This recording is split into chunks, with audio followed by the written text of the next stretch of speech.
Hi there, this is Dylis, Guyan, and welcome to the Inspired Selling Podcast, where business owners and salespeople discover how to find, attract, convert, and keep more of their ideal clients. And I've got a superb guest for you today. You're in for a treat. So let me introduce you to Tamara Schenk. Have I pronounced that correctly, first of all, Tamara? I should have checked that with you. Yeah. So let me tell you about Tamara. She is a sales enablement leader, analyst, speaker, and co-author of Sales Enablement, a master framework to engage, equip, and empower a world-class sales force. And as an analyst, Tamara is research director at CSO Insights, the research division of Miller Heiman Group, where she's focused on global research on all things sales enablement, customer experience, and sales effectiveness. And she enjoyed 25 years of experience in sales, business development, and consulting in different industries on an international level. And prior to 2014, she had the pleasure to develop sales enablement from an idea to a program and a strategic function at T-Systems and Deutsche Telekom company, where she led the global Salesforce enablement and transformation teams. So what Tamara doesn't know about sales actually isn't worth knowing. So Tamara, welcome. I'm absolutely thrilled and delighted to have you on the show. Thanks so much for having me. It's a pleasure. So, Tamara, give us, we hear the word a lot about the buyer's journey. And many people say to me, so Dylis, what does this mean exactly? And so I thought that would be a great subject for us to explore deeper and for you to give us some context and more detail on what we mean about the buyer's journey. Yeah, it's interesting. It's very often still called the buyer's journey. Which actually leads to the impression that we stop this journey when a deal has been closed. So I prefer to call it a customer's journey or the customer's path. And it basically describes all the steps a customer has to go through, from understanding a problem, creating awareness around a business challenge they want to solve, making the decision, do we care about it, yes or no, do we solve it internally, do we need to buy something, and when they say yes, we need to buy something and we want to tackle it, and you actually go to the next phase, from the awareness phase to the actual buying phase. And that's well known because that's very often the parallel way of what you call your sales process. And then some buyer journeys, they stop when a deal has been closed. And if you're really serious with taking things from the customer's perspective, then we have to acknowledge that making the buying decision is for a buyer just a milestone on their way to something more important to them, and that's their implementation, adoption, or usage phase of whatever they bought from you. And it's also from a sales perspective very important to focus on this last phase, so not to walk away from buyers, even if you shouldn't become a service person and do their work, but you should just keep in touch with the executive sponsors, with the people who initially created this project, and it's important to get back to them with some kind of value confirmation messages to make sure that they really understand the value that has been created. And doing it this way, you hopefully can create a new opportunity because they want to share another problem with you. Yeah. And often, of course, when you're working on the initial project, you identify other opportunities that you can then take higher and go and speak to the C-suite about this opportunity. But something that you said there, Tamara, that is very close to my heart, and I'm always banging on about this.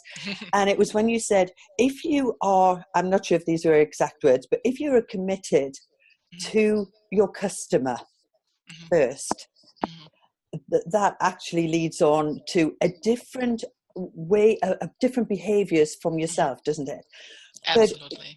But still, I see this, and I talk about this in my programs about, if you focus on how can I hit my targets, how can I get them to say yes, how can I get them to see that we are the best option, it really should be a dialogue that's saying, how can I help you achieve your objectives? Absolutely. How can our company support you in achieving your objectives and getting you to where you want to be. But it's very easy to say that. But for people to embrace it and take it on board and behave differently, it's quite challenging, isn't it? Yeah, that's the thing. Yeah.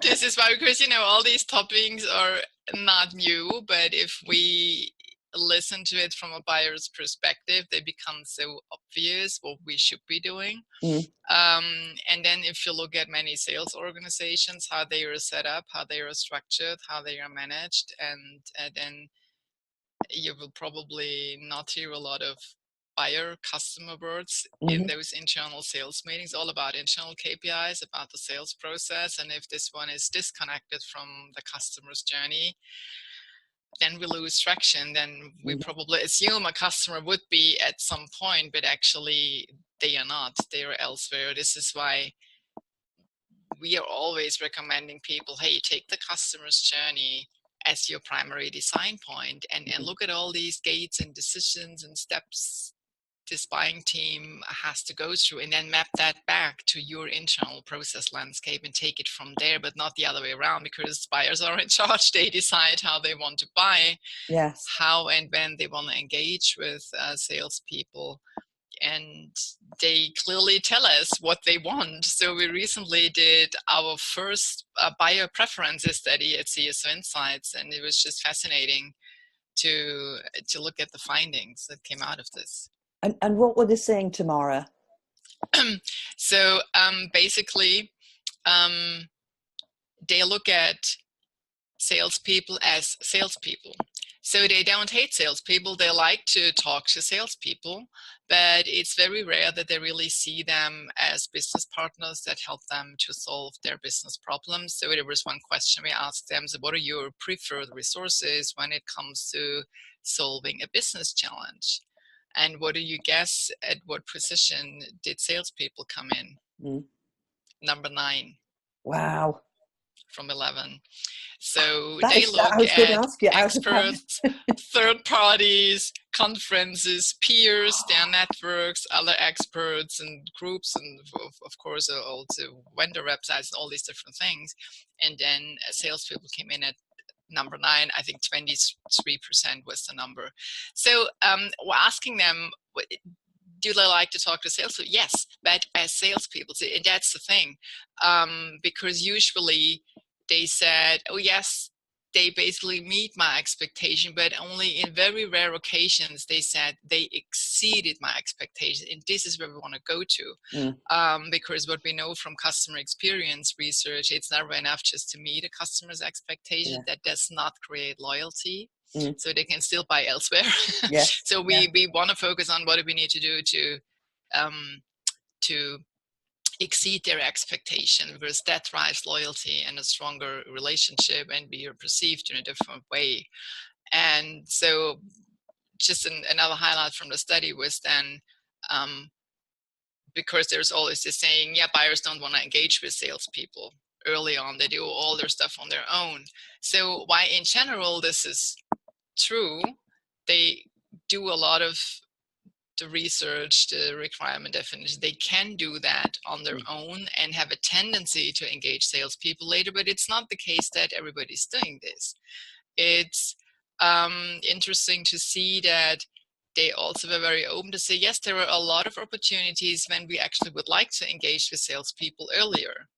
And this is always when something is complex, which means I have to deal with different functions internally, or when the situation is new to me. So probably I never bought the business process outsourcing, or something is risky for me in my position or for the entire organization.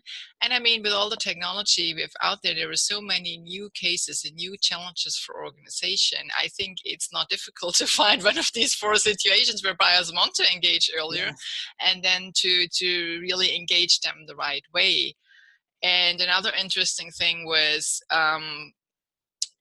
what is it actually you want from sellers? And it's not difficult. They simply want that they understand my business as a buyer, they understand my industry, my role, my challenges, and that they simply know they're selling craftsmanship, basic professional selling skills, so to say. and that they don't walk away when a deal has been closed. Very simple, and they want to be inspired. So, and learn new things. About all these things sound simple, as you said earlier. They're actually not, if you want to put this into, if you want to implement it this way. Because it's still the case that, especially salespeople who are in these roles for decades, they were very successful decades ago with selling based on features and functions, and talk to the same buyer roles. But so the buyer roles have changed. Decisions are made elsewhere. I have to have a different approach because all these things are online. So it's no longer interesting what a product is and what it does. I can find that online and I compare stuff online, but what it means to me in my business, in one of these, especially one of these 4 stages, that's what matters. That requires different skills, different conversations, different content, different messaging, all these things. So it's actually a bigger transformation, even if it sounds simple. Yes, yeah. And as we just discussed before, this comes from the top in big companies, where we're looking at companies who've got sales forces. If we look at the SME market, and I know that you've got experience of the SME market from when you very first started your business, is that right? Yeah. Yeah. So the SME market generally will have a small sales team, and generally they won't have sales and marketing departments to support the sales effort, or even training departments to support them.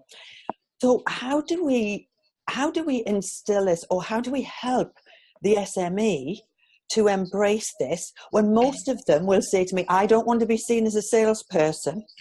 Nobody wants that.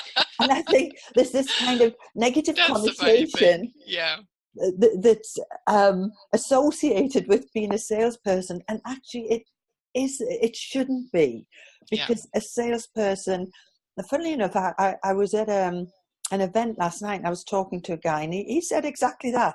I don't want to be seen as a salesperson.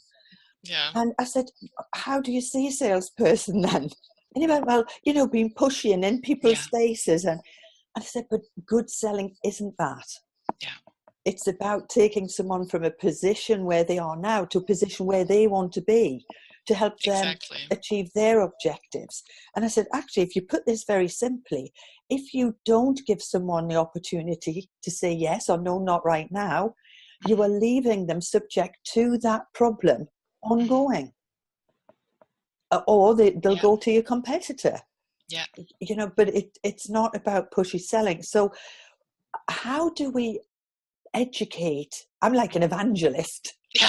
Getting out there and spreading the skills, but not just the skills, the motivation. I want to inspire people to go out and share what they can do for their clients, and to inspire their clients to take action on their vision, So what are the things that we can do, Tamara, to help this SME population, the entrepreneurs, as well as some of the salespeople who will be listening to this as well, of course?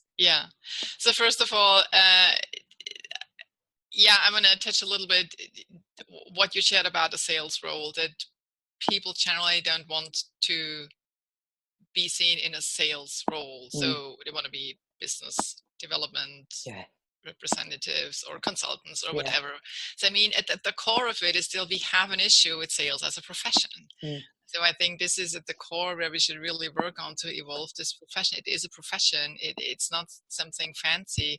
And I'm sure you remember then Pink's book, To Sell is Human. Yes. When we ask people what comes to their mind when they hear the word selling, was exactly what you said, which is why nobody wants to be seen there. There is really, really a big challenge to evolve sales to really a serious profession, which what it should be, especially in the age of the customer.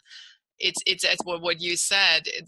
We're always using the phrase, it's about creating value at each stage of the customer's path, and that can be the case to help them to achieve their goals in a different way, because they will come back to you for another occasion.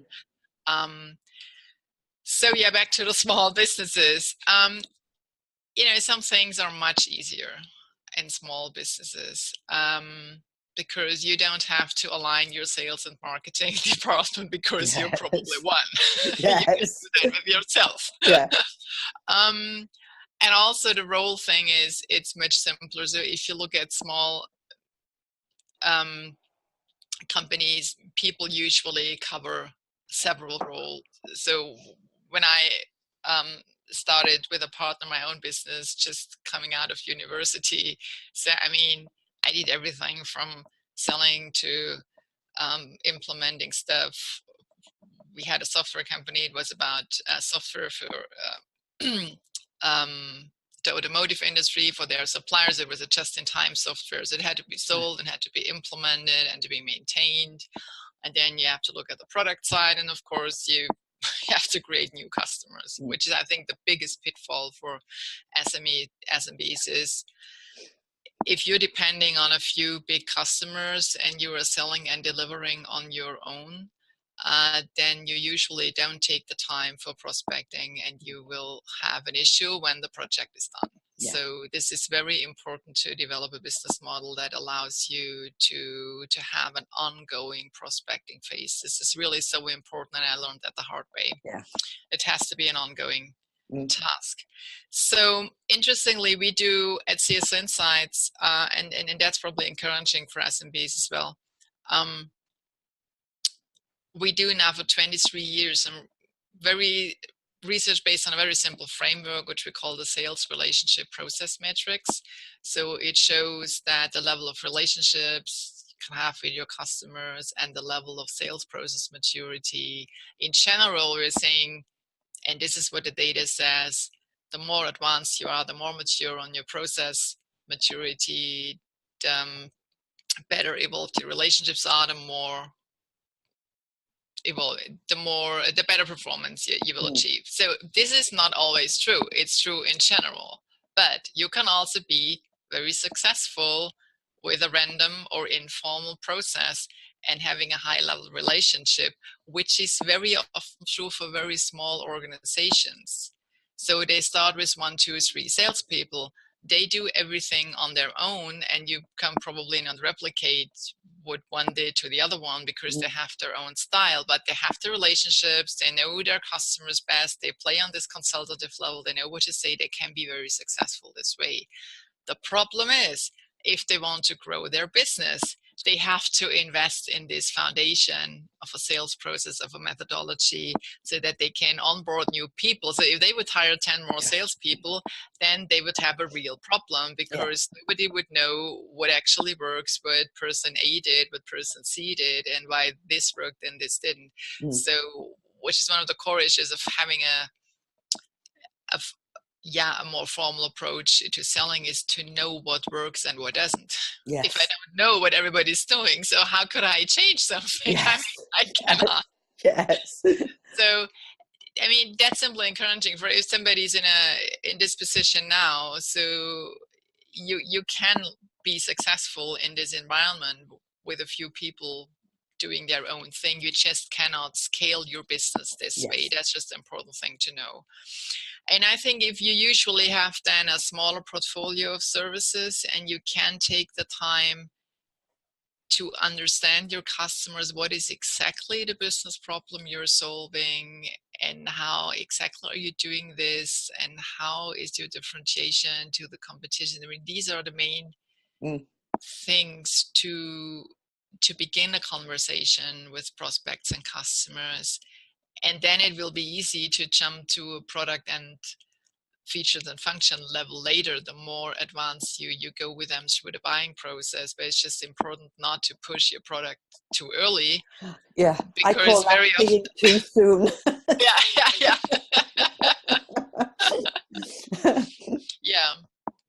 Yeah, and exactly. and this is it. And I work with a lot of SMEs now, and it amazes me. Well, actually, it was the same when I was working for the big corporate, is that people walk around with silos, as individual silos, holding all of this information and not sharing. And even as far as competitor information. Everyone's holding their own competitor information. Well, let's just create a hub of knowledge on the competitor. So that when new people come in, you can say, right, let me introduce you to our top 5 competitors, and here's their strengths and weaknesses and so on. Here's how we can differentiate ourselves from them.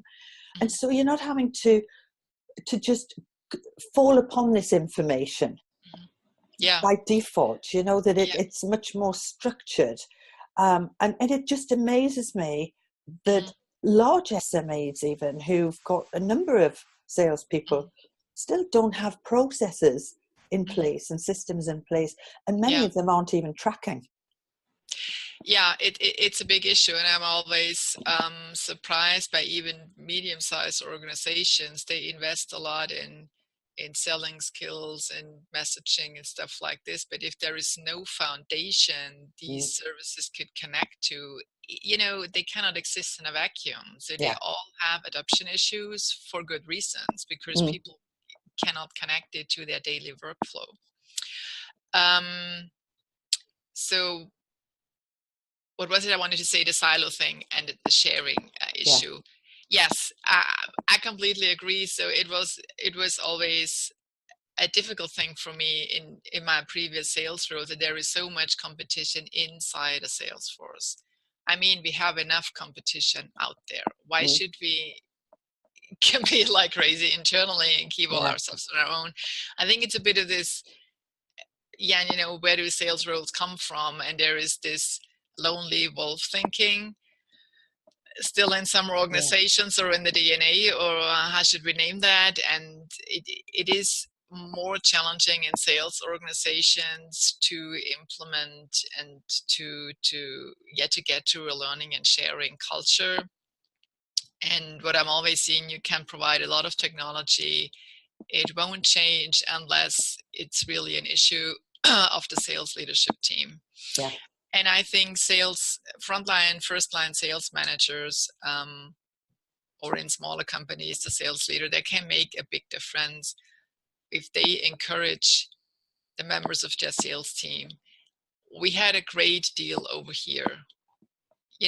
Why did we win this deal? Could you share, some of your lessons learned with us? And also, we have a painful loss here.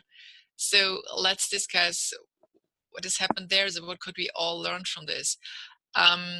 So while it's important to have technology enablement content management solutions in place, especially in bigger organizations, so that you'd have definitely one spot where everything can be found, ideally in a CRM system, but it's not the case. Just have one spot and not 25 different shared drives. So that's not working. And telling people upload your stuff there, it's not working. Nobody will ever go there. Yes, that's right. This is why encouraging salespeople to share something, because if you have A players, I mean, you don't need a lot of coaching to do for them, but they love to be praised as well. So if you can give them some kind of platform to share a story, it's helpful for everyone, and it can change the culture a little bit more, because we need a learning culture.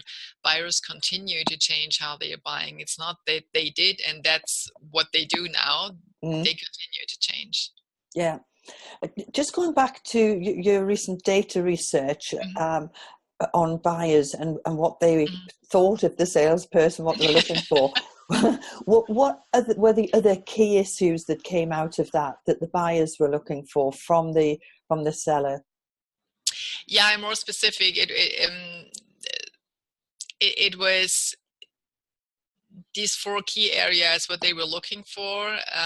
So the question was, what would you expect from salespeople that they do more often and more consistently?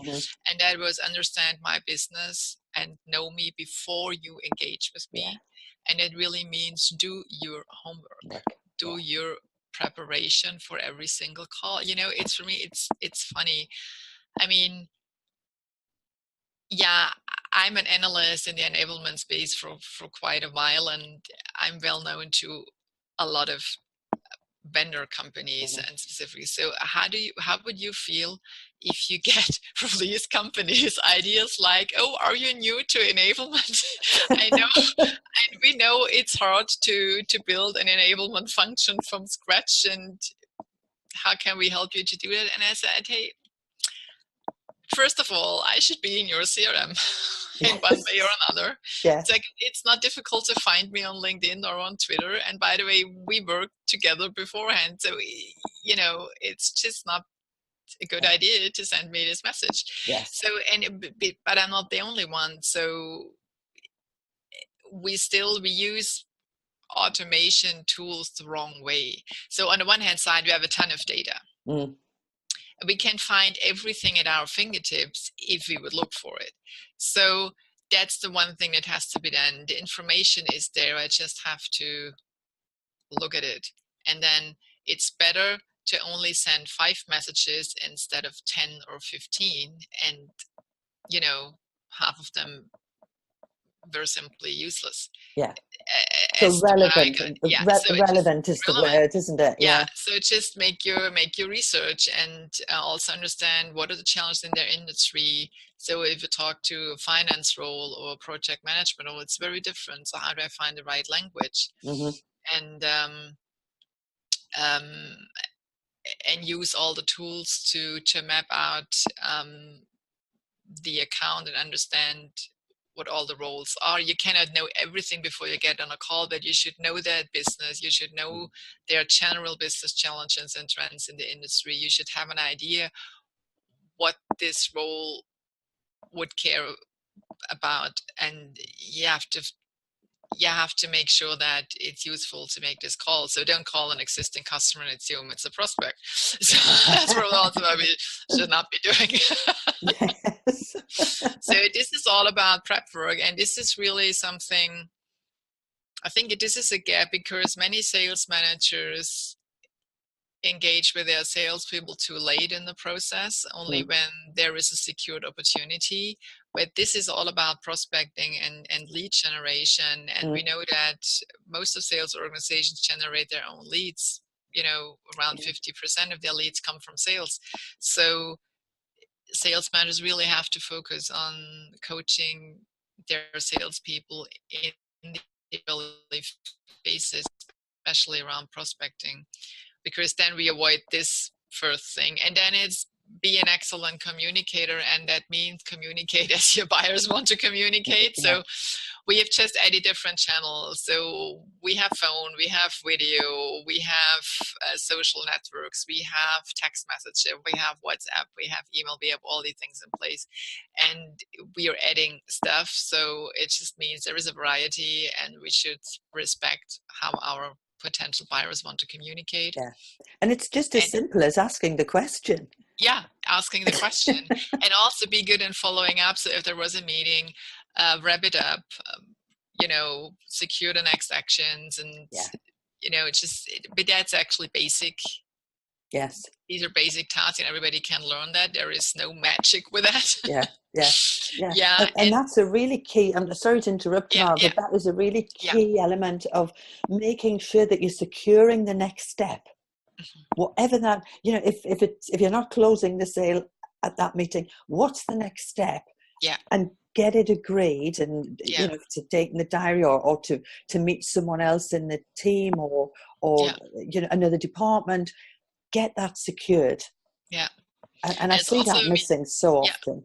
Yeah, but it also means I prepare the meeting, and I make sure what I want to get out of the meeting, the decisions I want to be made, and then it's easy for me to do that after the meeting. So these are just basic skills.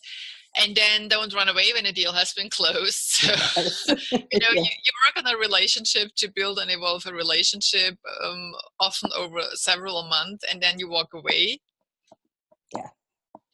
Nah, it's just not a good behavior. It's as simple as that. Yeah. So you keep engaged in one way or another, and even if it's only to ensure that you communicate about the value that has been created or that will be created, that you help bridging to the service team and these things.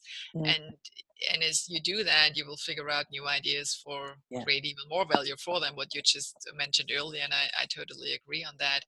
And then give me insights and perspective. And that's probably the most challenging part of it, because that requires that you have some data. Yes. You can share with customers about your industry, how your solution achieved results with other customers, how they can achieve their goals with different approaches. Have you thought about doing it this way? And you can even achieve better results, something like this. So you need data, and that's a lot about the value messaging part. It's about the differentiation part and providing this perspective. So it requires to really understand the business problem they want to solve and what they want to achieve. Yeah. And also to have a clear understanding, what's the role of my product or my solution in that bigger picture. And usually it's a line item in a bigger business case, because the customer also has to do a lot of things to make sure that you can actually achieve a certain value. If you look at a SaaS implementation, you cannot, it's not the vendor's responsibility to 100% to help the customer to achieve a goal. They also have to work together to get there. So they have to collaborate to get there. And also this has to be initiated in one way or another.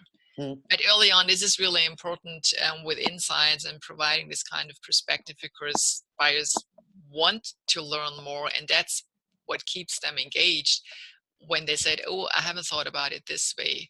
So that's a great feedback from a conversation, because you've simulated something. You can probably take them on that track. You have built some trust and some credibility and can take it from there. But that requires that you have the data, you have case studies, you have success stories, you have ideas, you have cases, also simply from a product management perspective, that you have a marketing team that helps to put case studies, references together, that you have an enablement team that helps you with value messaging ideas for different stages, different roles, and provides you with tools and services like this. Which is brilliant. And the SMEs that are growing, if they get this foundation in place right from the beginning, it will set them in good stead as they're growing and developing as a business. And the other thing I just want to mention is that they shouldn't feel reluctant or nervous about approaching bigger companies, because even now my company is not huge, but in my early days when I was just on my own, I was winning contracts with businesses that I would never have dreamt that I would even have a chance. But actually, I could bring different benefits to those of a large company.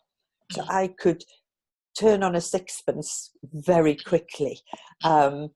We don't even have sixpence now. I don't know why I've referred to it. That's a real old-fashioned northern turn of phrase, actually. But there was a lot of benefits that I could bring. And the smaller SMEs can bring those benefits in exactly the same way, as long as they've got the structure that you have very clearly laid out for us today. And I really thank you for that, Tamara, because it's been, because this isn't hard. It's just putting the right steps in place, isn't it? So what resources would you recommend for my audience? Of course, it depends on how much time everybody wants to invest in looking at stuff, at articles, at books, or whatever. So I always find it useful to set some hashtags in Twitter for the topics you're interested in, or in LinkedIn or the business network you run, so that you really get the relevant stuff that's interesting for your business. Of course, people can always have a look at our blog at csinsights.com/blog. We have blog posts twice a week. And just the last couple of weeks, so Celeste Lansford and I both tackled a lot of topics from the biopreferences study, and also there were links. So this is a free download. We just need a few ingredients, but that's an asset people can download for free. And I think that simply helps to have conversations within organizations. What is it what we need to do? What is it what buyers in general want to have, and how can we get closer to this? So Yeah. it's just easier if you get the information from buyer's perspective. Excellent. And then of course we have always a lot of studies. We have a talent study out there. We looked at sales operations. I'm currently again working on the 2018 sales enablement optimization study. And of course we have the book I was happy to co-author with Byron Matthews, our president and CEO, about sales enablement. That's a book that tackles sales enablement from a very strategic perspective, but with very practical models and frameworks and tools that also work for smaller companies. I'm always just saying it's sometimes much easier for smaller companies to achieve these things. So yeah, the book is available on Amazon.com. Right. And that's called Sales Enablement. Yeah, Sales Enablement, a master framework to engage, equip, and empower world-class sales force. Perfect, perfect. Yeah. And just to be clear, that's csoinsights.com/blog if they want to read your blog, but just to go to the website to find other resources there. Fantastic. Yeah. Tamara, thank you so much. You'll have to come back on again at a later date because we've got so much that we could talk about, but I've thoroughly enjoyed it, and thank you for being a guest on the show. Thank you so much for having me, Dylis. It was a pleasure. You're very welcome. I really enjoyed it. Thank you so much. Bye for now. Bye.